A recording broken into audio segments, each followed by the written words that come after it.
नमस्कार. आज एक खूप छान पुस्तक वाचलं मी आणि त्या पुस्तकामध्ये एक खूप छान गोष्ट आहे जी मला तुमच्याशी शेअर करायची. त्या पुस्तकाचं नाव आहे बेबीलोन का सबसे अमीर आदमी आणि त्या गोष्टीचं नाव आहे बेबीलोन की दीवारें.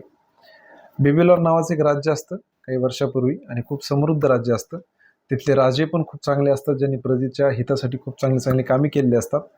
त्या राजांना अचानक एक मोहीम येते, ज्यामध्ये ते राजे आणि त्यांचे काही महत्त्वाचे सैनिक, लढावय्या सैनिक बाहेर जातात. ती मोहीम बरेच दिवस चालणार असते आणि राजे आणि महत्त्वाचे सैनिक बाहेर गेलेत हे बघून एक परकीय आक्रमण या राज्यावर होतं. बेबीलोन एक समृद्ध राज्य असतं आणि त्यामुळे भरपूर शत्रूंची त्यांच्यावर नजर असते. राजे जरी नसले तरी या राजांनी दूरदृष्टीनं पूर्ण राज्याच्या भोवती एक भिंत उभारलेली असते. तिचं नाव असतं संरक्षक भिंत.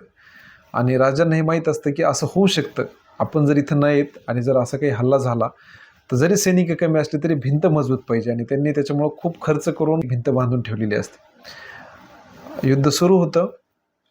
परकीय जे आक्रमक असतात ती सगळ्या तयारीने आलेले असतात. त्यांच्याकडे हत्ती असतात, तोफा असतात आणि खूप प्रयत्न करतात ती भिंत पाडायचा.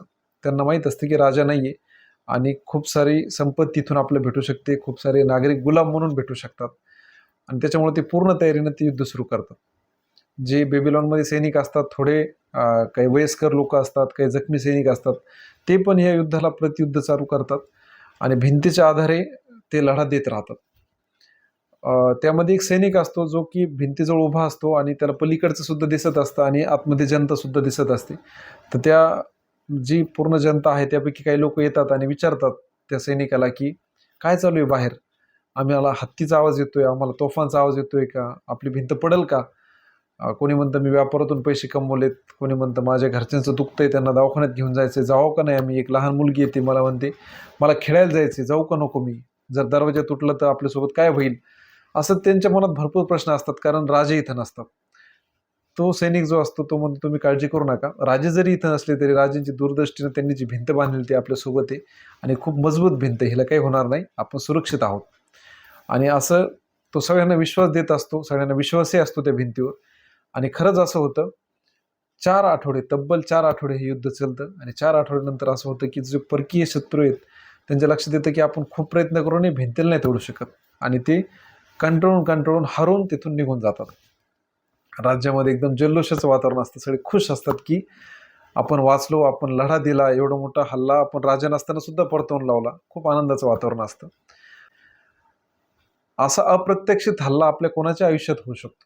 आपल्याकडे काही ओळखी आहेत, आपल्याकडे आहेत, आपल्या आपल्या हातावर एक काम सुद्धा आहे ज्याच्यामुळे आपलं घर चालतंय. पण असा परकीय हल्ला ज्याला त्यांनी दाखवलेला आहे किंवा असा अप्रत्याशित घटना आपल्या आयुष्यात येऊ शकतात, त्यावेळेस आपल्यासाठी संरक्षक भिंत आहे का? आपली स्वतःची संरक्षक भिंत आपण तयार केलेली आहे का? आणि संरक्षक भिंत म्हणजे विमा. आपला विमा असणं ही आजच्या काळातली संरक्षक भिंत आहे.